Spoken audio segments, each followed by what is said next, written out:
Good morning, evening, afternoon, whenever you happen to see this, my lovely friends and community. I'm Justice Bartlett, for anybody who doesn't know me. I'm a guide, a healer, a teacher, and an author, and I wanted to talk to you today about this topic, the performative feminine, how we can wake ourselves up, claim our voices, our needs, our bodies, and really show the fuck up for ourselves and each other. So, anybody who happens to join me live this morning, I welcome your comments and interactions because it makes the conversation that much more lively and engaging. It makes it a conversation. And one of the main reasons that I like to do these lives is to create a sense of community and to open up conversation around topics that I feel are important for us to discuss with each other. So please say hi. Let me know how you're doing today. Hi, Randy. Good morning. Nice to see you.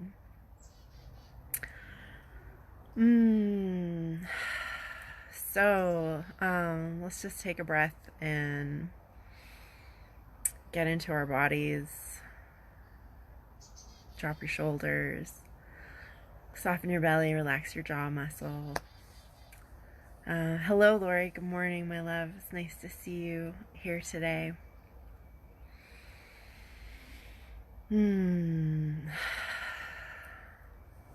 So, what do I mean by performative? And I love that there's a man here, and I hope more men will join, and I hope more men will listen to this, because it's not just about the feminine, although I chose the feminine for this topic specifically and mostly because I'm a woman. But what I'm talking about performative is us wearing masks and sort of placing limitations on how we express ourselves. And that can go for any form of self-expression. That goes from using our speaking voice to communicate or to write or to sing, to share our gifts with the world, to the way that we think that we're supposed to show up, the way that we think that we're supposed to look, maybe the way that we think we're supposed to dress. It also falls into this anticipating what others need from us. Hi, Annie and Monetti. Nice to see you. Good morning. Appreciate you guys joining this conversation.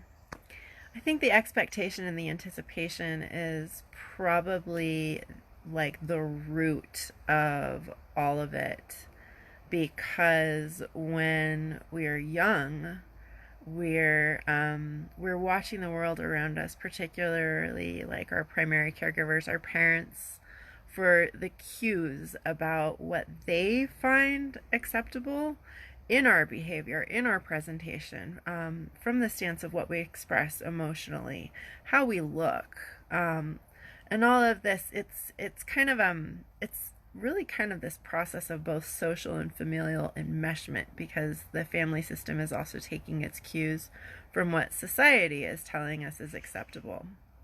Annie says, I've missed you. I've missed you too. It's really nice to see you here this morning, Annie. And this turns into kind of like both blatant and subtle policing behaviors as we get older. It also turns into, and this is true more so with women, I think, than men, this strange sort of unconscious competition. So this was something that one of my closest friends brought up to me recently, this unconscious competitiveness. And she's a beautiful woman. I'll say this, okay? She is a beautiful woman.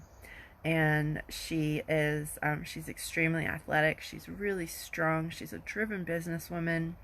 And there are things about her that frankly intimidate me. There are places that I see her shining, that I see her strong, that I see her really structured, that I haven't developed in myself, that I find intimidating. And there are places in me, there's my wildness, this sort of kind of expressiveness, my bohemianness, that she finds intimidating about me. And that was actually the underlying root of what she perceived to be a competitiveness was within us. But we didn't know that until we started talking about it.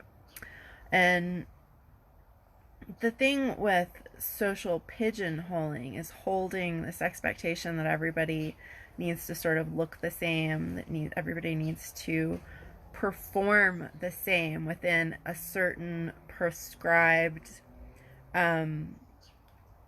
set of functions, right, in order to be socially acceptable, is it is limiting, and we do sort of subtly police each other. So how she brought this up to me was, it shocked me because I was absolutely unaware of it. She said to me that she had noticed that, like, I would, like, scan her body, and this is something I do. I'm just a people watcher at heart. I can't help myself. In massage school, one of the things that we had to do was we had to go out to public spaces and watch the way that people moved and determine from a clinical standpoint, like, what their issues were, where they were holding tension, like what was functioning, what was over functioning, what was under functioning, muscular wise, musculoskeletal wise, from a functional standpoint in their bodies.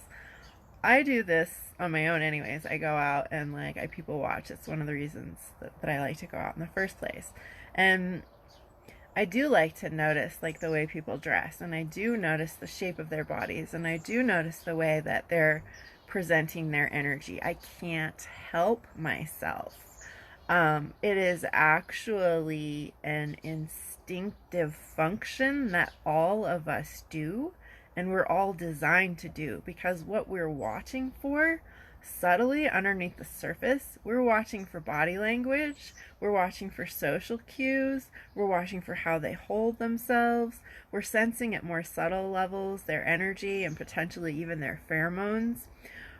The entire point of our instinctive body is to keep us safe, is to keep us safe and to decide the level of what something is worthy of being engaged in.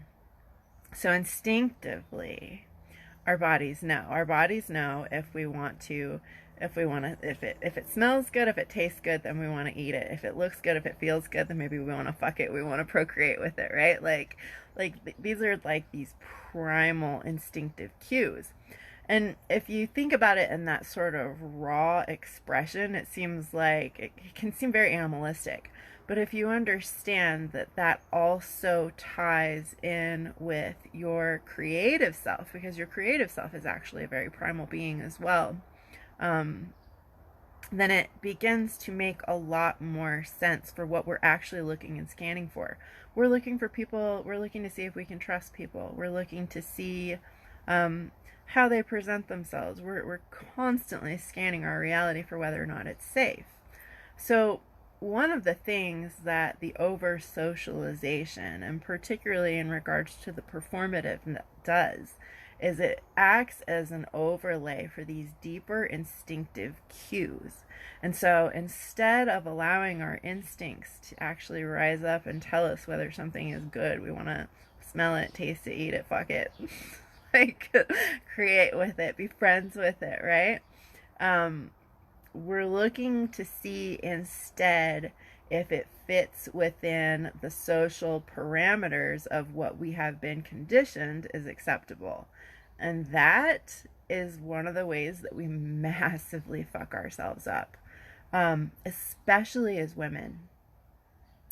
The reason that I put this up as the performative feminine, once again, is because I myself am a woman, but also because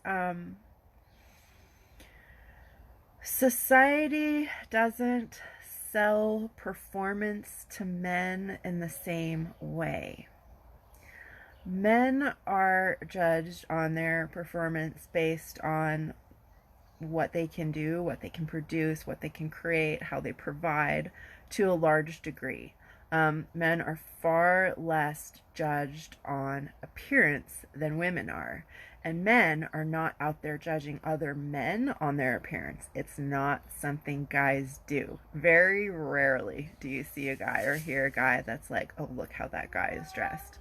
And yet you get together with a bunch of your friends and you know good and well, ladies, we can start acting like fucking self-absorbed little bitches. We can be like, oh, look at that, look at that, look at that. It's very gossipy. It's very cliquey. And it is based on our own sort of sense of insecurity and what we're actually holding the standards that we're actually holding ourselves to, that are not necessarily about our behavior. They're not necessarily about our emotions. They're not necessarily about our integrity or what we can, creatively, how we show up. They're not about our humanity. They're about this presentation. And men, you deal with this in a different way. You deal with the performative judgment in a different way.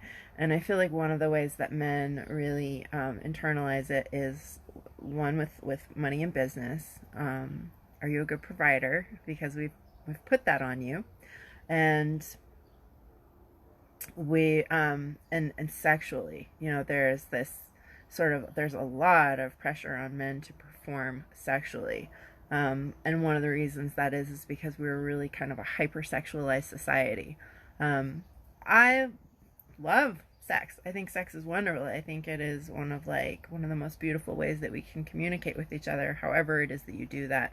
Like, whether you're hetero, whether you're bi, whether you're gay, whatever your sexual orientation is, the expression of your vitality with another person, that you feel safe and that there is consent to do that, is one of the most beautiful things that we can do with each other. However, in a hypersexualized society, it's not about that connection. It is much more about the way that the act looks to each other and to other people.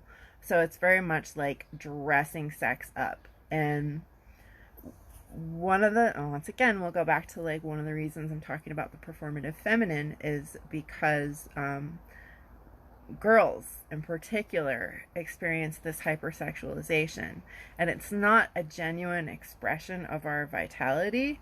It's a performance. So we don't actually truly get to know how we feel, what we like, what we want, because we get trained from a very young age, and it's getting younger and younger with society, by this sort of hypersexualization that women are expected to step into and women are expected to perform from. And one of the most recent things, and it was an older article that I saw about Millie Bobby Brown. Do you guys watch Stranger Things? So Millie Bobby Brown was 14 years old when this article came out, and the person who, it was a podcast that I was watching, and the person who was talking about her had to would show this Vogue picture of her, or this picture of her at this event, and was pointing out that the stylist in charge of her projected image to the public was dressing her to make her look like she was in her late 20s or early 30s. Like, she looked like a woman, where a 14-year-old girl is really technically still a child. So with the performative feminine, we get these concepts that are absolutely fucking ridiculous.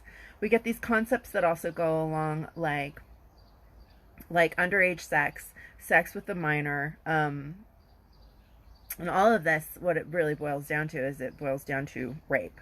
So teaching the feminine to perform also contributes and promotes a rape culture, because we're teaching women to sexualize themselves. We're holding this standard and this expectation that that's how we're going to perform.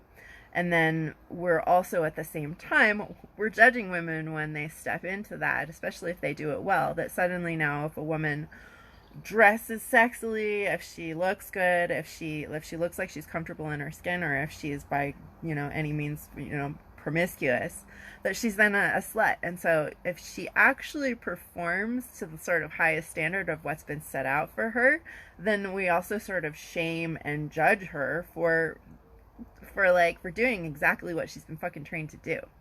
It's a super shitty double bind, and it's a really gross, nasty catch-22 and double standard. Okay, so I want to pause on that thought. Like, digest that for a minute. Think about this.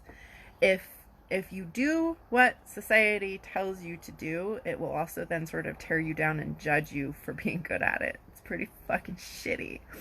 And other women, we do this to ourselves. We do this to each other as well. It's like we you know, it's so unconscious. We see another woman walking down the street and we're like, oh, look at her, like the way she's dressed, and we maybe assume she's got her shit together. The way she's dressed, she doesn't have her shit together.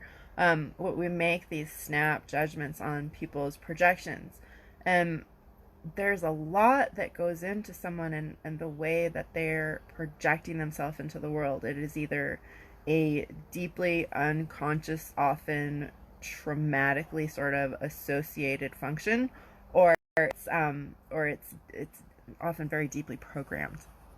So let's go up here while you guys pause and consider and chew on that, and I'm gonna read some comments. There's Annie's. Randy says, you're a free spirit, that you're beautiful. I am, and I am innately that, and yet I have worked really hard, and it makes me emotional to think about it, to shed this layer of performativeness, because I'm extremely sensitive. Have a really like refined connection to my body, and I think all of us are capable of developing that. I thrive in my sensuality. I thrive in my sexuality. I'm very discriminatory with who I share that with, honestly, but people make snap judgments about me all the time from the way that I present myself and share myself on social media. I've gotten everything from I'm a narcissist to I'm doing all the things that we as women, if we're comfortable in our skin and sharing ourselves, get accused of being. I've been accused of being a slut. I've been accused of being hypersexual. I've been accused of, in my writing, I've been accused of being a raging cunt for sharing my perspectives. I love that one. I'll mention that every chance I get. And these are all judgments based on how I'm performing, based on someone else's standard of what that performance should look like to them, right? It gets really sticky.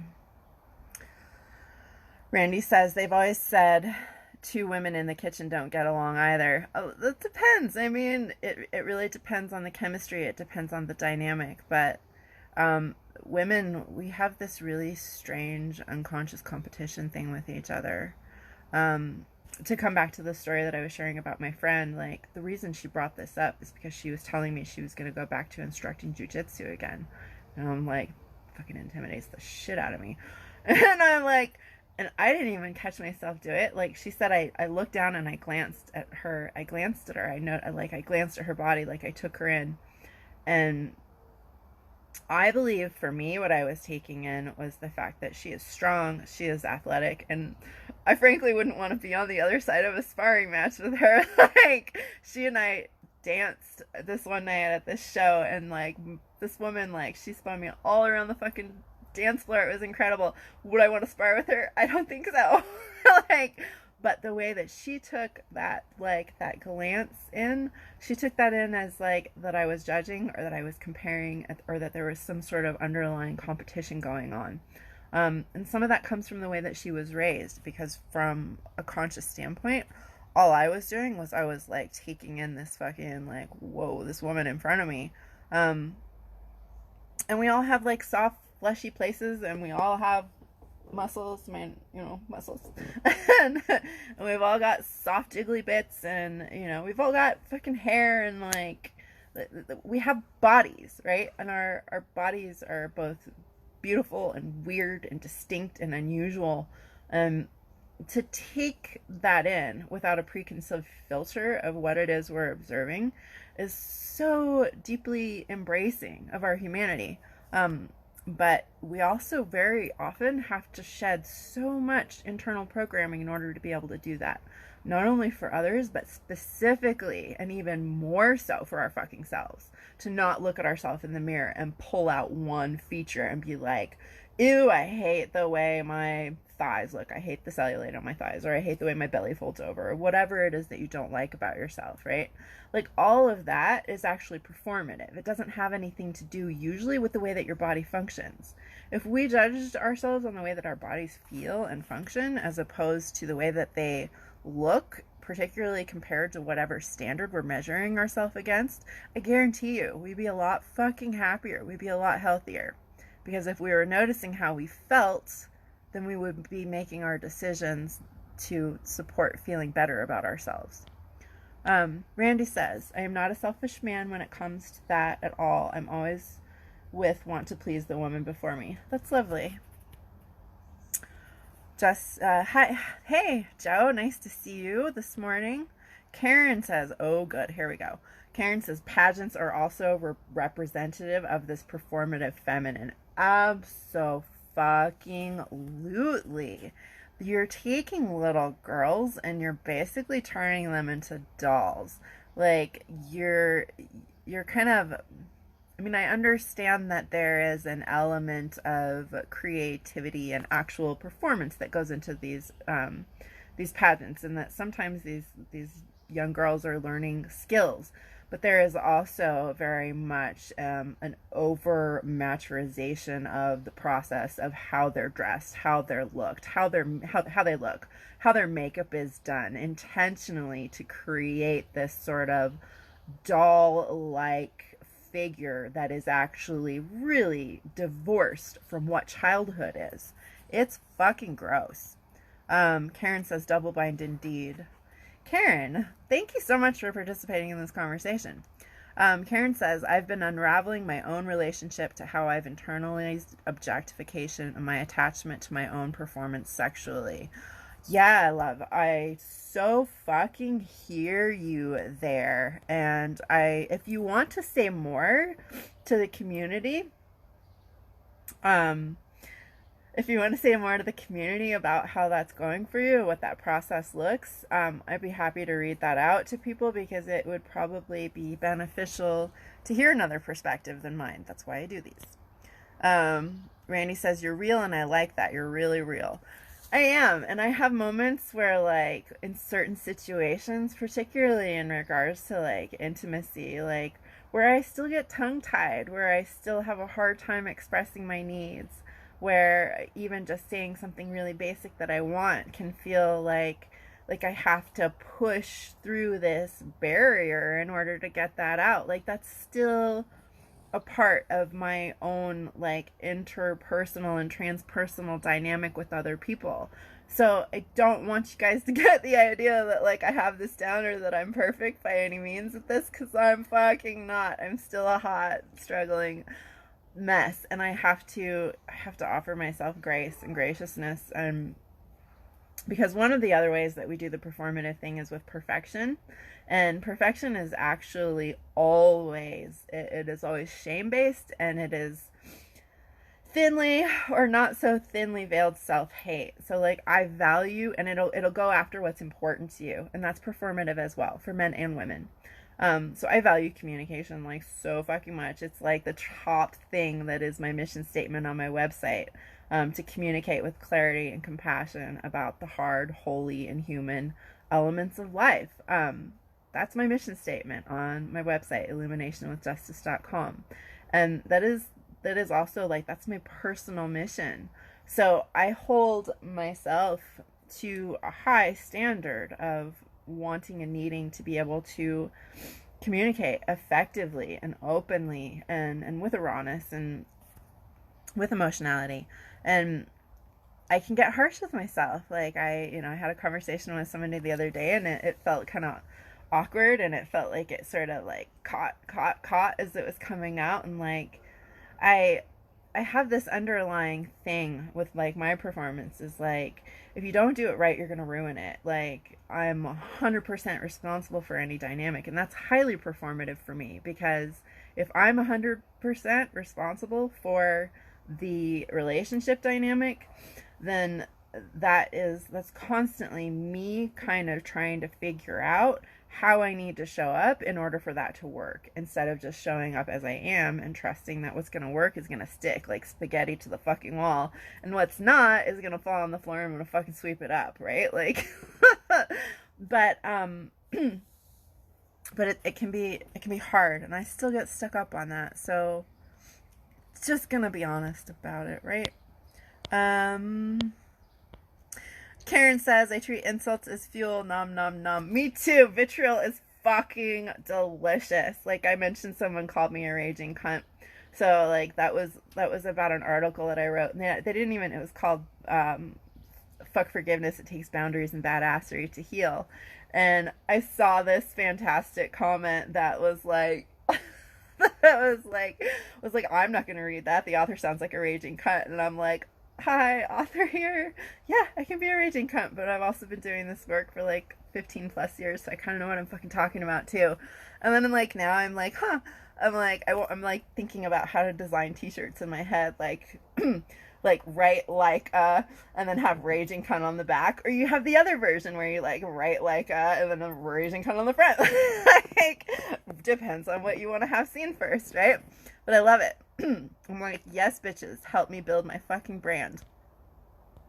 Annie Manetti says, I think you, speaking of me, are super highly intelligent and a mind, body, spirit healer. It takes time for me to unravel your words that also evoke intense thoughts and feelings.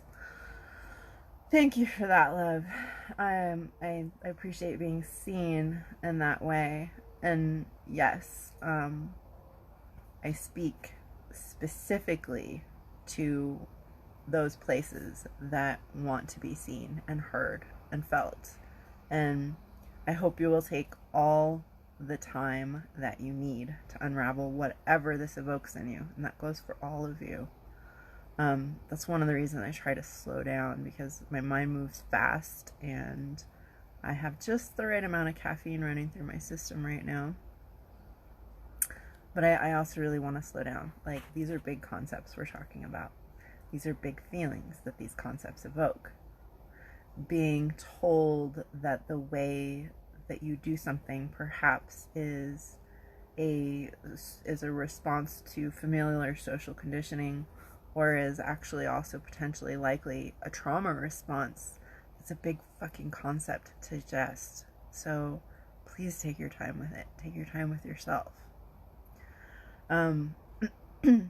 Particularly in regards to the trauma bonding with women more so than men, though men fawn as well. Fawning is a psychological response to stress or to being threatened.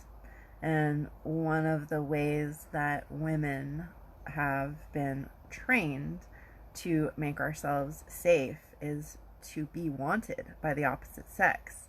It's really, this is another one of these binds, these catch-22s.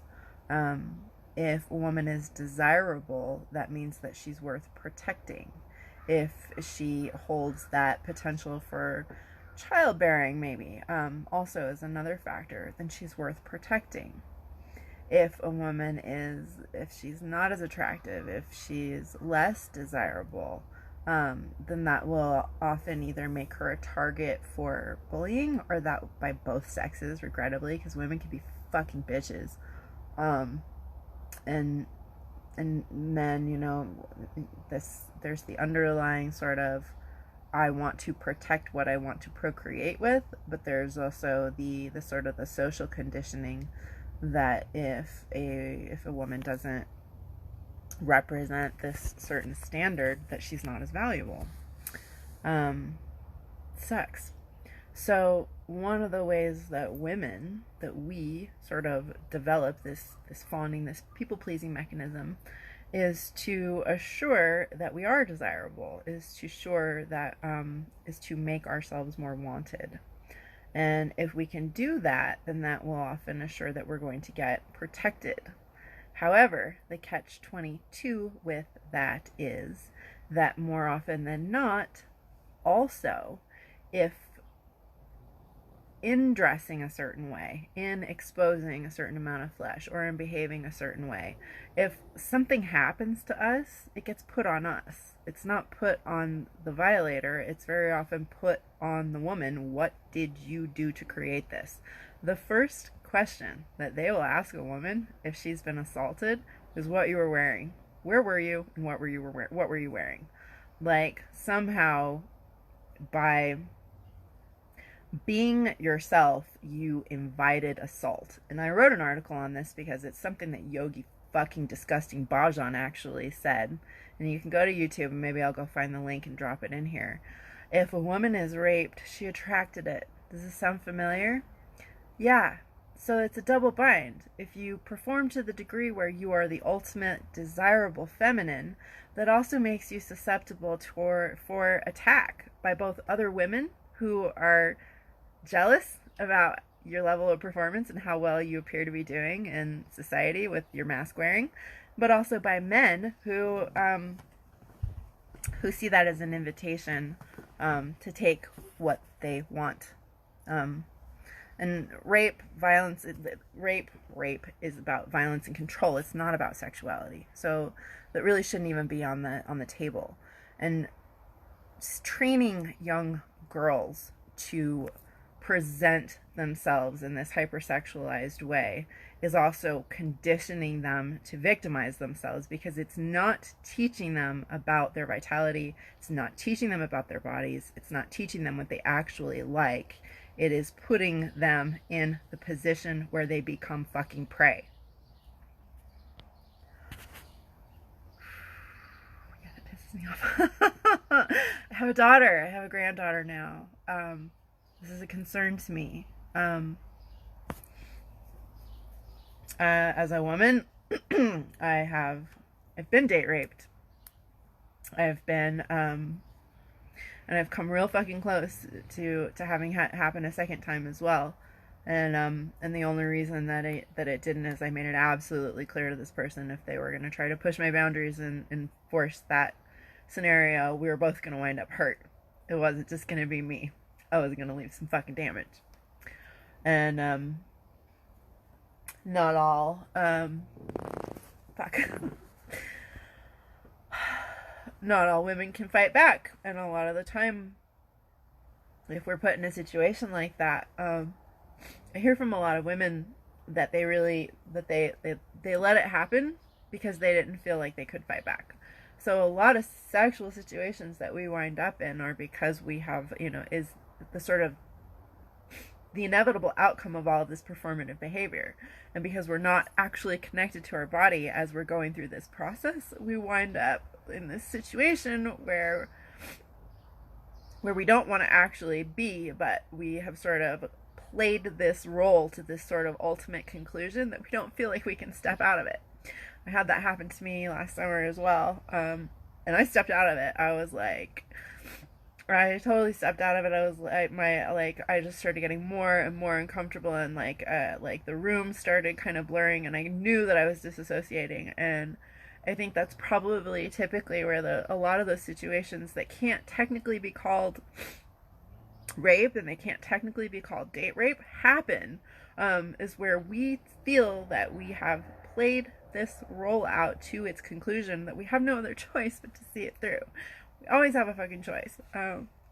Regrettably, there might be consequences for making that choice.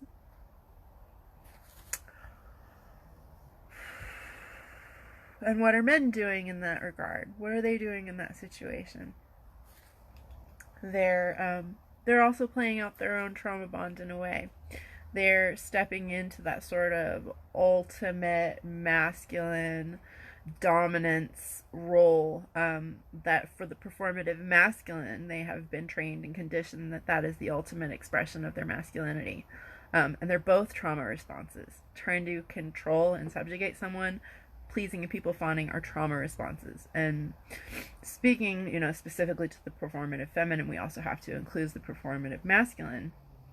And more often than not, we are talking about trauma responses. We are talking about people running around in the world acting these scenarios out as if it's sort of the ultimate end game, when all they're fucking doing is acting out their trauma and what they've been told is socially acceptable to do with that. And it's fucking shitty. And let me just nail slam the polarity coaches one more time because I can. That's what they fucking promote, and it pisses me off. Meanwhile, pause, breathe, back to the comments. Back to our comments. Randy says, I think if the man really understands and has patience, you shouldn't hold back and tell him what you want, because it's very important. I know with me, I have the patience and I want her to tell me what she wanted, shouldn't hold back. I think there are more men who are coming up in the world who feel the way that you do. I also notice, and I'm going to point out here, that Randy, you are an older gentleman by your photo. You have a snowy white beard, and I think that that there's hopefully a sort of seasoning that comes along with maturity, as long as we're kind of tending to our emotions and development as we go through the process. Otherwise, we can definitely sink into rigidity.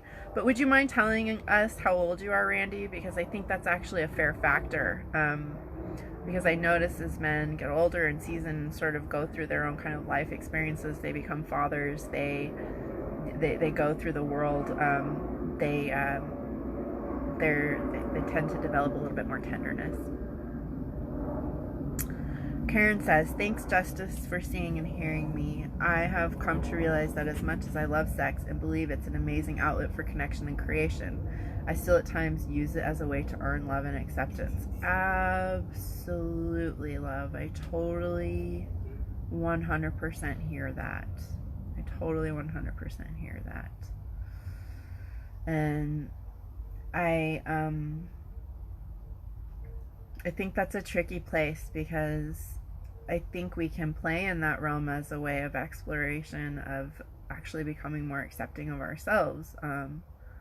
And I think that we can also go into the opposite, to where we're using other people to form that sense of connection for us. So it's tricky. That's one of the things I've been navigating for a while myself, especially because in one of my last relationships, I felt sexually underappreciated, and I feel like I shut down a lot of that vitality that was connected to sexuality, which connects directly to my own creativity. It's sticky. I think we have to really be present with our body to understand what are our underlying motivations and how is this experience actually impacting us. And be honest about it as best as possible. Annie says, I cry and laugh and feel loved. I love you, Annie. Karen says, oof, trauma bonding. Yeah, I talk a lot about trauma bonding. It's a motherfucker. Annie says, by protected, you mean safe. Yes, I think you're going back to what I was saying about one of the ways that, the performative feminine is to garner protection, is to feel safe. But it's a double bind, because it also very often makes us more susceptible. Randy says, I don't think the men respect the women when they do that. When a woman says no, she means no, and you have to respect a person. Yes, and that's just the point. At that point, whatever it is that's internally going on with someone when they push past another person's no, and women can do this too, is that your agenda is coming ahead of someone else's humanity, and in the driving of the agenda, as opposed to the taking in of the humanity, somebody becomes an object. And once you've objectified someone, you can really thoroughly dehumanize them. You can hurt them, you can rape them, you can even fucking kill them. I mean, that is exactly the process that Hitler used to get millions of sane people to fall in line with his agenda. He convinced people that this whole group of humans, several groups of humans, were not actually humans at all, that they were vermin. And please be aware of this now. Be aware of this. be aware of the polarization, particularly in regards to like the current topic right now where this is happening is vaccines. Like, so you're a good little person, you take your vaccine. You're a horrible person, you don't. Like, do you have the right to segregate and dehumanize someone either side because of their fucking choice? No, you don't. You don't. Karen says, thank you for speaking out about this. My pleasure. I really had no idea what I was gonna fucking say when I got on this morning. I just knew it needed to happen. Karen says, fuck yes, most polarity coaches. Yeah, fuck the polarity coach. Not all of them, but most of them. Anyone who is really selling this idea that the feminine is supposed to be submissive and the masculine is supposed to lead is actually promoting this trauma bonding dynamic in which the feminine is fawning and the masculine is dominating. So these are code words to watch out for in the coaching world. Feminine is submissive, the masculine is dominant. No. Polarity is actually fluid, and it is there is differences in masculine and feminine energy and dynamics. I noticed this wonderful sort of interplay with sort of an intimate friend of mine, my intimate friend. Because he's very fucking masculine and I'm extremely feminine. And what tends to happen is I've noticed this over the course of time. He goes out in the world and he does his masculine thing, and he discharges a lot of energy and moving things outwardly. And when he does that, I tend to go inward and I do a bunch of internal restructuring. And while he's building structure out in the world, I'm building structure internally. And when we come back together, I feel more structured and he feels softer. And so like that is actually an expression of genuine, healthy polarity. And it's not just that a man's going to do that or a woman's going to do that. It's that we can take turns in holding the structure and in being the soft one and being the vulnerable one. We can take turns leading. We can take turns following. We can fucking listen. And both get to be vulnerable. Leadership is a skill set thing. It's not a fucking masculine or feminine quality. It's, do you have the fucking skills to get this done, whether you're a man or a woman? There you go. There's your answer. That's who leads. Randy says, I'm 69. I'm going to be 70 in November, and I'm a Scorpio. Cool. See, that's what I'm saying. Like, he's an older man, y'all, and I have a feeling he's probably been tending to himself for a while. So people get seasoned as we mature, as long as we're not getting more rigid. Randy says, I've always felt comfortable around women. I would go with my mom or our girlfriend's house and have coffee with them, and I was very young. I've never been very comfortable around men, and I'm straight too. Thanks for sharing that as well. That is another one of the things that I have noticed about the men who are a little bit more emotionally, a little bit more receptive, is that a lot of them have been raised around women. So the respect for women is, perhaps it's not something that's innate. It's a learned behavior. Respect for each other is a learned behavior. We learn to respect each other by watching how the other people around us behave. My fucking father was a straight misogynist. I can remember from a very early age him making comments, constantly commenting on women's breasts and on their bodies, and making these sort of subtle comments even about my own body, like especially as it started changing, as I started hormonally developing. Little subtle things about my weight. This coming from someone who I should feel safe with. This is something that we women, that we endure. I'm not saying it doesn't happen to men. I think it does. I think it happens to men under different circumstances. A lot of the performativeness for men is what can you do? How strong are you? How do you create the value for your life and for yourself as an identity and the way that you move through the world? And to a degree, that's healthy, and that there needs to be reflectiveness and inclusiveness involved in that. And there needs to be time for rest. We can't go all the time. The nature of the feminine is actually it is restful. It creates from a restful place.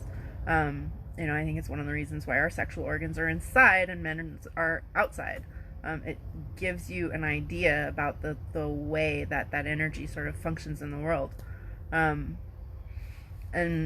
as a society, the sort of internal resting place, the more subtle points and energies and dynamics within the creative cycle are they're not as valued.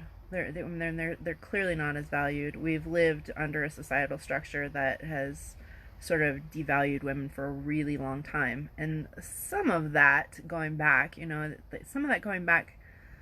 like there were jobs that men could do that women couldn't do, from a physical standpoint.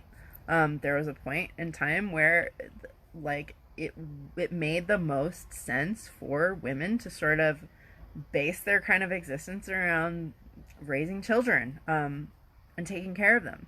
And that was actually, even then, like, that was a dangerous business. The likelihood of carrying a pregnancy to full term and having all of your offspring survive, was pretty small back, not even that long ago, 100 years ago.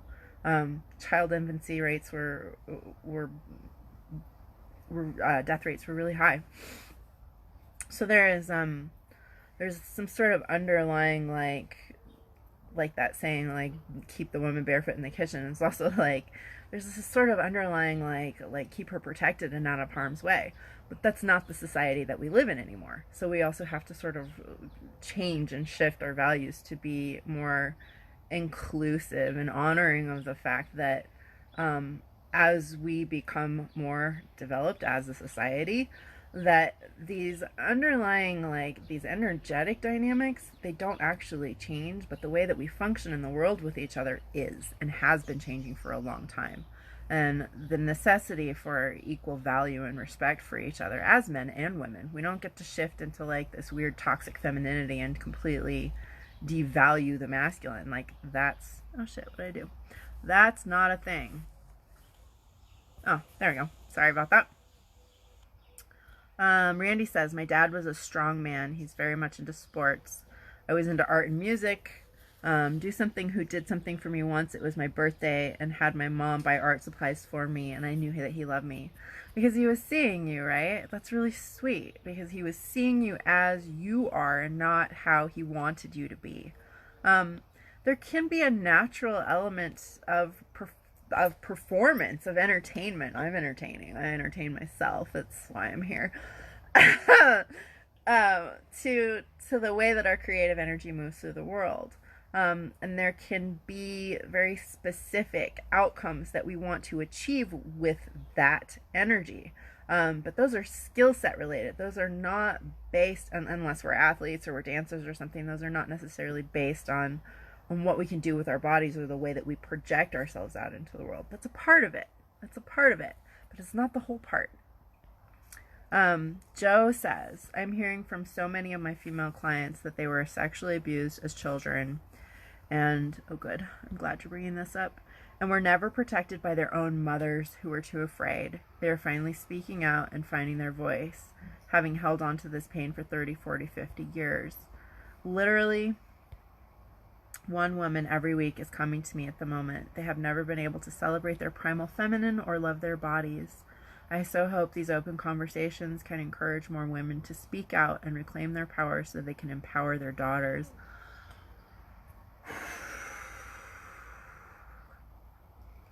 Can we have a standing ovation for Jo and what she just shared, and for these women who are doing this work? Please. Standing ovation. Lots and lots and lots of love and respect.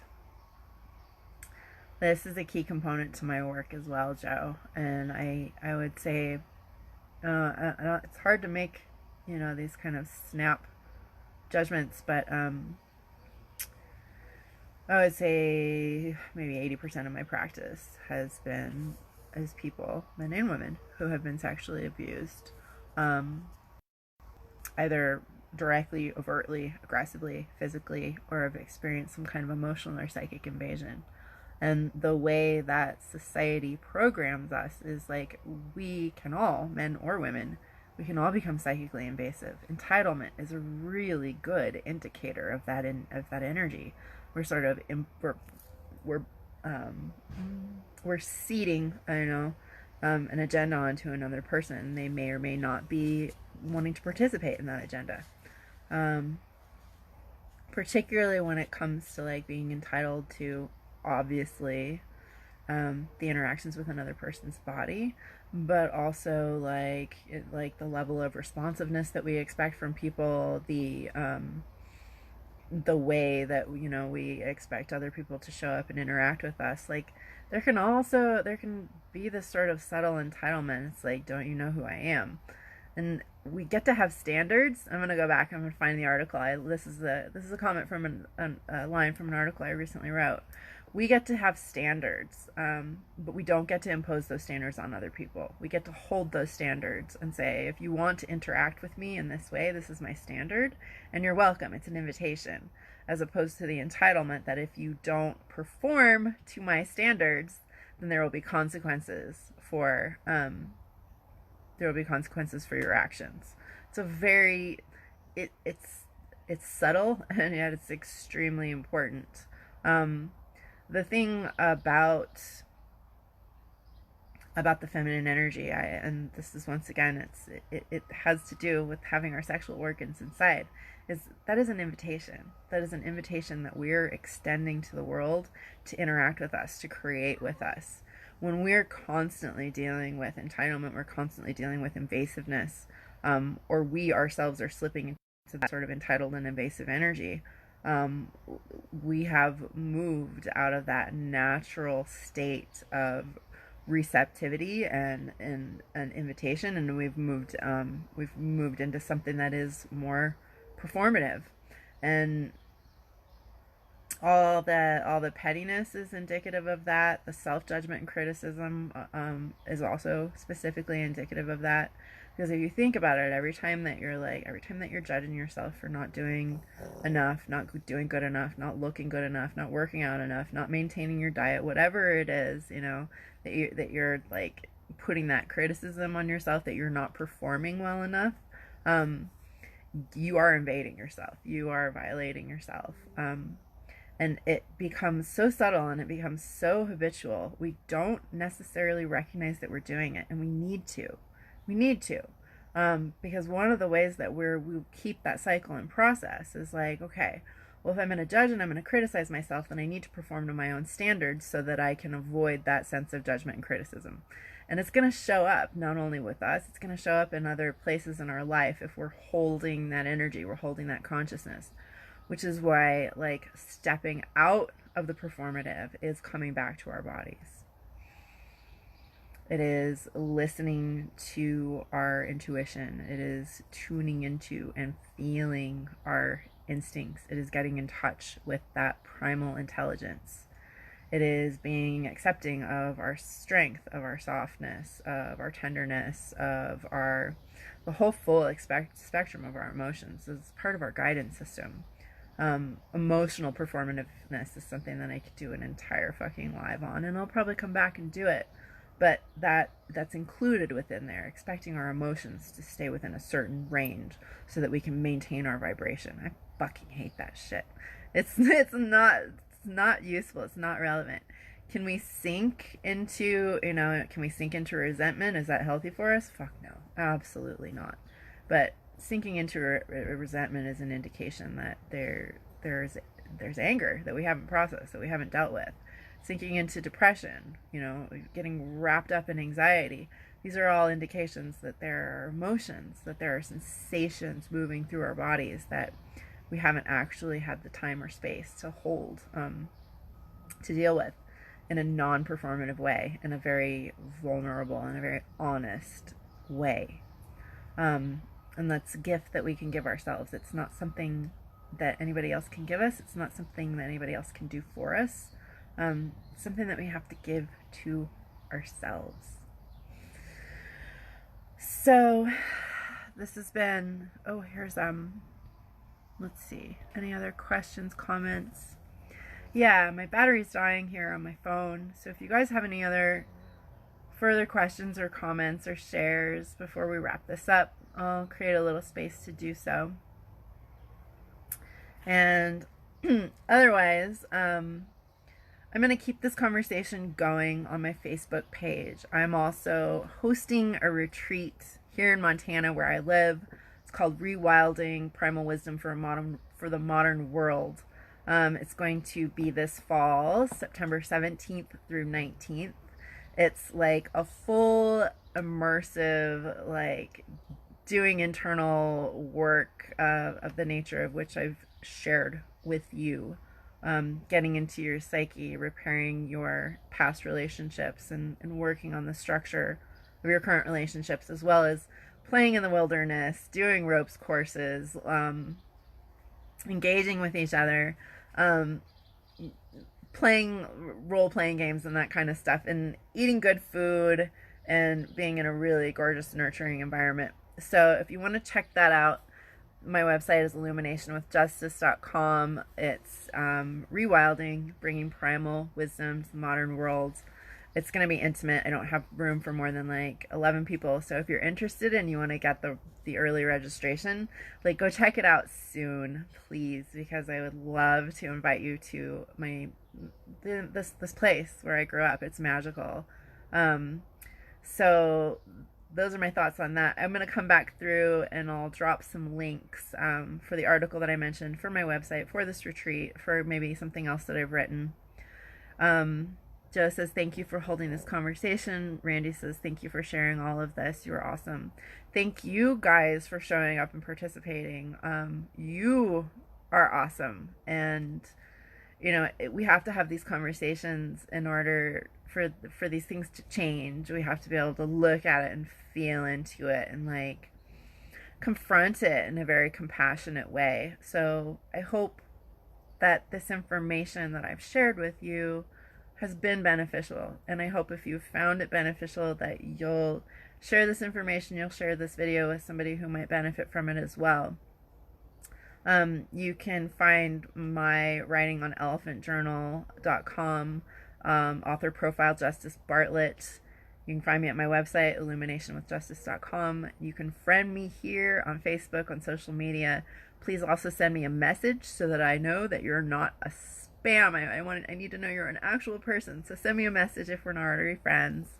And I work individually with one-on-one with people to heal, address, grow, whatever it is that you need support with in your life. We can design a care container to specifically meet your needs. Karen says, thank you, Karen. Thank you all so much for showing up for this conversation. It means a lot to me. It's important. So until the next time I get to interact with all of you, be good to yourselves and each other. Lots of love. Bye.